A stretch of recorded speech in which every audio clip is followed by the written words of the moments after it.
अब मैं पढ़ाने वाली हूँ, तुम पढ़ने वाले हो, वे आने वाले हैं। मैं कल बाजार जाने वाली थी, वे आने वाले होंगे, है ना। कितने सारे सेंटेंसेस है ना। फैमिलियर लग रहे हैं ये सेंटेंसेस आपको? हाँ, फैमिलियर तो ये है, बिकॉज हम सुबह से लेके शाम तक इतने सारे सेंटेंसेस बोलते हैं इसी पैटर्न के, जिनमें हम वाला, वाली, वाले का यूज़ करते हैं। जब भी हम किसी काम को करने वाले होते हैं, स्टार्ट करने वाले होते हैं, तो हम यही तो वर्ड यूज़ करते हैं। अब मैं स्कूल जाने वाला हूँ, मुझे डिस्टर्ब मत करना, अब मैं पढ़ने वाला हूँ। ऐसे सेंटेंसेस यूज़ करते हैं ना हम अपनी लाइफ में, ठीक है। तो क्या आपको पता है कि इनको हम कैसे ट्रांसलेट करते हैं? अगर पता है तो वेल एंड गुड है, लेकिन अगर नहीं पता तो hello everyone, I am Aarti, welcome to my YouTube channel Aarti English classes. अगर आप चैनल पे नए हैं तो चैनल को सब्सक्राइब करना मत भूलिएगा। और आज ये वीडियो आपके लिए बहुत इंपॉर्टेंट होने वाली है, जिसमें हम सीखने वाले हैं use of about to, means ऐसे सेंटेंसेस जो वाला, वाली, वाले पे खत्म होते हैं। और सेंटेंस को सुनते ही आपने ये रियलाइज कर लिया होगा कि ये इतने फैमिलियर सेंटेंसेस होते हैं हमारी लाइफ में, जो हम सुबह से लेकर शाम तक बहुत सारे बोलते हैं। अगर आप अपनी स्पीकिंग को अच्छा बनाना चाहते हो या फिर अपनी राइटिंग स्किल को इम्प्रूव करना चाहते हो, तो कुछ ऐसे स्ट्रक्चर होते हैं सेंटेंसेस को के अलावा जो हमें पता होने चाहिए। तो ये वाला जो रूल होता है अबाउट टू का, ये उनमें से ही एक है जो जब हम टेंस सीखते हैं उनमें नहीं सीखते, लेकिन they are special structures that we have to learn, and हमें इनको पता भी होना चाहिए कि हमें इनको कैसे बनाना है, कैसे यूज़ करना है एंड कहाँ पर यूज़ करना है। तो चलिए स्टार्ट करते हैं आज की वीडियो। तो जैसे कि मैंने आपको बता ही दिया है कि ऐसे सेंटेंसेस, हिंदी में ऐसे सेंटेंसेस जिनके लास्ट में वाला, वाली, वाले आते हैं, एग्जांपल्स मैंने आपको दे ही दिया। तो ऐसे सेंटेंसेस को जब हम ट्रांसलेट करते हैं इंग्लिश में, तो हमें यूज़ करना होता है अबाउट टू। सिंपल सा रूल है, बहुत छोटा सा रूल है। आई थिंक एक बार में आप देखोगे वीडियो सारा समझ में आ जाएगा। चलिए स्टार्ट करते हैं। तो देखिए यहाँ पे पहले आप रूल देखिए पॉजिटिव सेंटेंस को ट्रांसलेट करने का, subject plus helping verb about to. And मैंने आपको पहले भी बहुत बार बताया है कि जहाँ पे टू आ जाता है, टू प्रेपोजिशन आती है, उसके बाद ऑलमोस्ट 90% केसेस में हम यूज करते हैं मेन वर्ब फर्स्ट। तो वर्ब फर्स्ट आ जाएगी, object and then other words. अब यहाँ पे देखिए हेल्पिंग वर्ब, अगर आपको लग रहा है कि सेंटेंस प्रेजेंट टेंस का है, जैसे वह आने वाली है, प्रेजेंट टेंस हो गया, तो इसमें हम according to the noun, according to the subject, is are am में से कोई एक यूज करेंगे। लेकिन अगर सेंटेंस हो है पास्ट टेंस का, वह आने वाला था, इस तरीके से वे आने वाले थे, तो इस तरीके से अगर सेंटेंस पास्ट टेंस का होता है तब हम यूज करेंगे वॉज या वर में से कोई एक। लेकिन अगर सेंटेंस फ्यूचर टेंस का है तो हम ये यहाँ पे जो हेल्पिंग वर्ब मैंने लिखा है, यहाँ पे हम यूज करेंगे विल एंड शैल का। आई थिंक एक कॉमन सी बात है, विल एंड शैल कहाँ पे यूज होते हैं आपको पता ही है, आई एंड वी के साथ शैल यूज होता है, यानी कि फर्स्ट पर्सन के साथ हम शैल का यूज करते हैं। और जितने भी सब्जेक्ट आने वाले हैं, नाउन आने वाले, प्रोनाउन आने वाले, उन सभी के साथ में हम विल का यूज करते हैं। तो हेल्पिंग वर्ब समझ में आ गए। अगर प्रेजेंट टेंस है is are am, past tense है वॉज वर, फ्यूचर टेंस है तो विल शैल। सिंपल से स्ट्रक्चर है। चलो देखते हैं। He is about to come, वह आने वाला है। अगर मैं इसी सेंटेंस को पास्ट में बोलती हूँ, वह आने वाला था, he was about to come. और सेम सेंटेंस को अगर मैं फ्यूचर में बोलती हूँ, वह आने वाला होगा, he will about to come. तो बहुत इजी स्ट्रक्चर है। आई थिंक यहाँ तक समझ में आ गया होगा। चलिए नेगेटिव रूल कर लेते हैं। और नेगेटिव रूल आपको पता है, जिन्होंने मेरी वीडियोस देखी है और उनको रूल को मॉडिफाई करना आता है कि कैसे पॉजिटिव से निगेटिव में हम चेंज करते हैं, और कैसे हम पॉजिटिव से interrogative first, interrogative second, interrogative plus negative में चेंज करते हैं।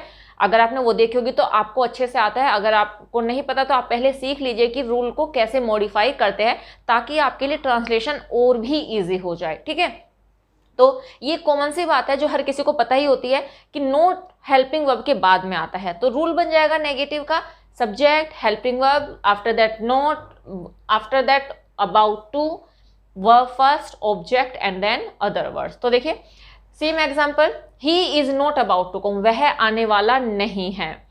Past, he was not about to come, वह आने वाला नहीं था। इस तरह से हम बहुत सारे कर सकते हैं। मैं स्कूल जाने वाली नहीं थी, I was not about to go to school. वह किताब पढ़ने वाला नहीं था, he was not about to read the book. इस तरीके से there are so many sentences that we can form by using about to. Interrogative first, interrogative first में आपको पता ही होगा कि जब हम इंटरोगेटिव फर्स्ट बनाते हैं सेंटेंसेस, तो हेल्पिंग वर्ब स्टार्टिंग में आ जाती है एंड आफ्टर दैट सारा स्ट्रक्चर सेम रहता है। तो रूल हो जाएगा हेल्पिंग वर्ब। हेल्पिंग वर्ब मैंने आपको बता दिया कि अकॉर्डिंग टू द टेंस हमें यूज करनी है। Helping verb, after that subject, after that about to, main verb first, object and then other word. Same example, क्या वह आने वाला है? Is he about to come? क्या वह आने वाला था? Was he about to come? Was he about to come? ठीक है, इसी तरीके से इंटरोगेटिव सेकंड हो जाएगा। इंटरोगेटिव सेकंड में क्या करेंगे? क्वेश्चन वर्ड्स, इंटरोगेटिव वर्ड्स हम स्टार्टिंग में लिख देते हैं, और जो फर्स्ट रूल होता है वो एडजेक्टिव चलता है हमारा। तो ये हो जाएगा, वह कब आने वाला है?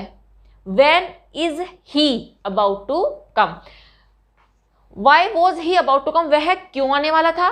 Y was he about to come? ये इंटरोगेटिव वर्ड हो गया है। After that helping verb, subject, about to का यूज एंड वर्ब। ठीक है, तो आई थिंक ये सारा का सारा समझ में आ गया होगा आपको। बहुत सिंपल से सेंटेंसेस है ये, तो बहुत इजी से रूल थे। बट कुछ ऐसे भी सेंटेंसेस आते हैं जिनमें हम कंफ्यूज हो जाते हैं कि कहाँ पे हमें अबाउट टू का यूज़ करना है, कहाँ पे हमें, जब मैंने अगर आपने मेरी पुरानी वीडियो देखी होगी तो मैंने आपको is are am to, was were to, will shall to का यूज़ सिखाया था, एंड मैंने has have to, had to, will have to, shall have to का यूज़ कराया था। तो बहुत बार लर्नर्स के माइंड में इतना बड़ा कन्फ्यूज़न होता है कि उनको लगता है कि ये ऑल्टरनेटिव्स है, जहाँ पे हम अबाउट टू का यूज़ कर सकते हैं उसी की जगह पे हम इज आर एम टू का यूज़ कर सकते हैं। ये एक कॉन्सेप्ट लर्नर्स के माइंड में बना हुआ है, दैट इज़ टोटली रॉन्ग। वो सेंटेंस को गलत बना देते हैं।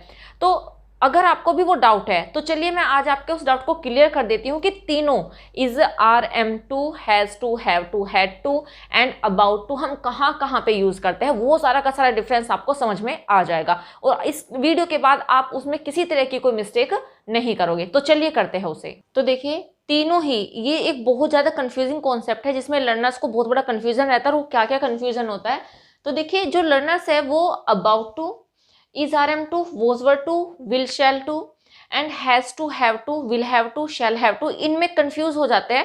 और वो एक सेंटेंस को, क्योंकि तीनों का जो पैटर्न होता है वो अलग होता है और तीनों ही अलग अलग टाइप के सेंटेंसेस में यूज़ किए जाते हैं, बट उनके माइंड में थोड़ा सा कंफ्यूजन रहता है, और वो जहाँ पे अबाउट टू का यूज़ करना होता है वहाँ पे वो इज, आर, एम टू का यूज़ कर देते हैं, जहाँ पे हैज़ टू, हैव टू का यूज़ करना होता है वहाँ पे वो इज, आर, एम टू का यूज़ कर देता है। तो चलिए इसी कन्फ्यूजन को दूर करते हैं कि इन तीनों को हम अलग अलग कहाँ पे यूज़ करते हैं।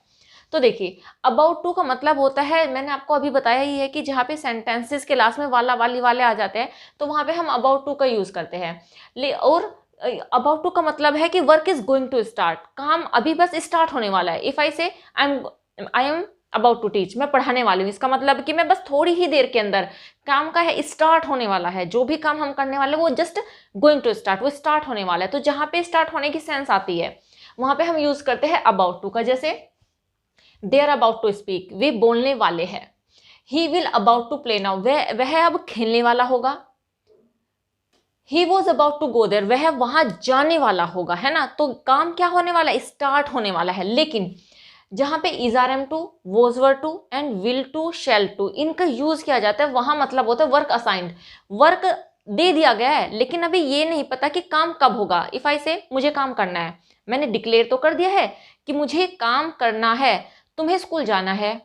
अब तुम्हें स्कूल जाना है इसका मतलब ये थोड़ा कि तुम्हें अभी जाना है, क्या पता मैं आज कह रही हूँ और तुम्हें कब जाना है, कल जाना हो, क्या पता तुम्हें परसों जाना हो या फिर आफ्टर एन आवर जाना हो, कुछ नहीं पता ना। तो ये नहीं कि जहाँ पे वर्क असाइन कर दिया गया हो और ये ना पता चल रहा हो कि वो काम कब शुरू होगा, वहां पे हम यूज करते हैं प्रेजेंट टेंस में इज, आर, एम टू का, पास्ट टेंस में वॉज, वर टू का एंड फ्यूचर टेंस में विल, शैल टू का। अब देखिए, ऐसे सेंटेंस जिनमें हम ये वाला रूल अप्लाई करते हैं वो सेंटेंसेस में वर्ब नानी ने पे एंड होते हैं। जैसे मुझे खाना खाना है, खाना है। तुम्हें पढ़ना था, तो पढ़ में हमने क्या लगाया? ना, पढ़ना था, राइट। तुम्हें जाना होगा, तो जा में क्या लगा हमने? ना। तो मैंने यहाँ पे लिखा भी है नानी ने, है हूं हो था थे, अगर नानी ने तो वर्ब में ऐड हो जाएगा। प्रेजेंट टेंस का तो है हूं हो में से कोई एक आ जाएगा, पास्ट का होगा तो था थे एंड फ्यूचर का होगा तो गागी गे। जैसे मुझे पढ़ना है, तुम्हें जाना था, तुम्हें किताब पढ़नी होगी, पढ़नी, नानी ने एंड गी, तुम्हें किताब पढ़नी होगी। अब देखिए यहाँ पे है किताब पढ़नी होगी, यहाँ पे है किताब पढ़ने वाला है, राइट। इस तरीके से तो इसका एग्जांपल सेम हम कर लेते हैं। आई एम टू स्पीक, यहाँ पे था मुझे बोलना, मैं बोलने वाली, they are about to speak, वे बोलने वाले थे, है। यहाँ पे आई एम टू स्पीक, मुझे बोलना है, इसका मतलब मुझे बोलना है का मतलब ये नहीं कि मैं जस्ट अभी बोलूंगी, पता नहीं कब बोलूंगी लेकिन बोलना तो है, राइट। इस तरीके से आई वॉज टू गो, मुझे जाना था, अब कब जाना था? इज नॉट श्योर, है ना, मुझे जाना था।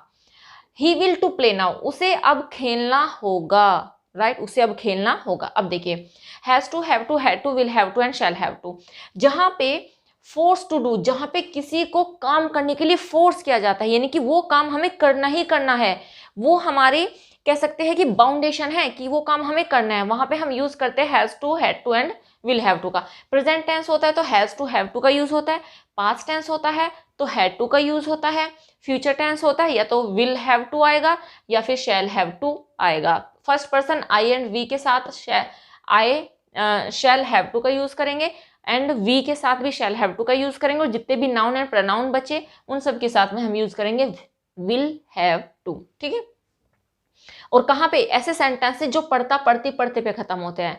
अब ऐसे सेंटेंस जो पढ़ता पढ़ती पढ़ते पे खत्म होते हैं वहां पे बाउंडेशन दिखाई जाती है, यानी कि आपको वो काम एनी हाउ करना ही पड़ेगा। जैसे मुझे पढ़ाना पड़ता है, अगर मैं ये कह रही हूँ मुझे पढ़ाना पड़ता है तो इसका मतलब क्या है, चाहे कुछ भी हो जाओ मैं बाउंड हूँ पढ़ाने के लिए, लेकिन मैंने कहा कि मुझे पढ़ाना है, वो मेरी इंटेंशन है कि मुझे पढ़ाना है भाई, मुझे कोई फोर्स नहीं कर रहा है पढ़ाने के लिए, लेकिन इफ आई से मुझे पढ़ाना पड़ता है तो वो बाउंडेशन है, राइट, वो मैं उस काम को करने के लिए फोर्स की जा रही हूँ। इफ आई से मुझे एवरीडे स्कूल जाना पड़ता है तो इसका मतलब कि चाहे मेरा मन करे चाहे ना करे मुझे जाना पड़ता है, लेकिन मेरे को मुझे स्कूल जाना है, दैट इज माई इंटेंशन, वो मेरी इंटेंशन है कि मुझे जाना है, वो कोई बाउंडेशन नहीं है। इस तरीके से तो जहां पे हमें काम को फोर्सफुली करना पड़ता है एंड सेंटेंसेस में पढ़ता पढ़ती पढ़ते आ जाता है, तब हम यूज करते हैं इनमें से किसी एक का। जैसे आई हैव टू स्पीक, मैंने यहाँ पे एग्जाम्पल लिया तो मुझे बोलना है ना, मैं कह रही हूँ कि मुझे बोलना है, वो मेरी इंटेंशन है बोलने की, लेकिन मैंने कहा मुझे बोलना पड़ता है, इसका मतलब कि भाई मेरा मन हो या ना हो मुझे बोलना पड़ता है, तो हम क्या यूज करेंगे I have to speak. Same example he will to play ना, उसे अब खेलना होगा, राइट, हम उसको बोले कि तुम्हें खेलना होगा। अगर हम उसे करें ये सेंटेंस बोले he will have to play, उसे खेलना पड़ेगा, अब क्या है बाउंडेशन है, ये ऑर्डर पास कर दिया गया कि उसे खेलना पड़ेगा, चाहे उसका मन हो या ना हो खेलना पड़ेगा, राइट, इस तरीके से। सेम ये वाला एग्जांपल, ये वाला था I was to go there, मुझे वहां जाना था, आपकी इंटेंशन थी वहां जाने की, कोई आपको फोर्स नहीं कर रहा था जाने के लिए, बट यहाँ पे अगर मुझे वहां जाना पड़ता था, यानी कि आपको जाना पड़ता था, आपको बाउंड किया गया था, आपको फोर्स किया गया था जाने के लिए, आपको जाना पड़ता था, ये मुझे जाना पड़ता था, I had to go there, मुझे वहां जाना पड़ता था। तो आपने आई थिंक तीनों का ही जो डिफरेंस है वो आपको समझ में आ गया होगा। तो देखिए जहाँ पे काम स्टार्ट होने वाला है वहाँ पे हम उसको यूज करेंगे, जहाँ पे हमें काम तो करना है लेकिन हम फोर्सफुली उस काम को नहीं कर रहे हैं, या फिर हमें कोई फोर्स नहीं कर रहा है, बस हम डिक्लेयर कर रहे हैं कि हमें ये काम करना है। और जहाँ पे हमें फोर्सफुली किसी काम को करना होता है या फिर कोई हमें फोर्स करता है किसी काम को करने के लिए, देन ये सारे यूज होते हैं। होप ही सारा समझ में आ गया होगा आपको। अगर आपको नहीं समझ में आया है तो आप इनको अच्छे से समझ लीजिएगा, वीडियो को दूसरे बार देख लीजिएगा। तो बस आज के लिए इतना ही, मिलते हैं नेक्स्ट वीडियो में। Till then bye bye, take care, stay healthy and keep learning.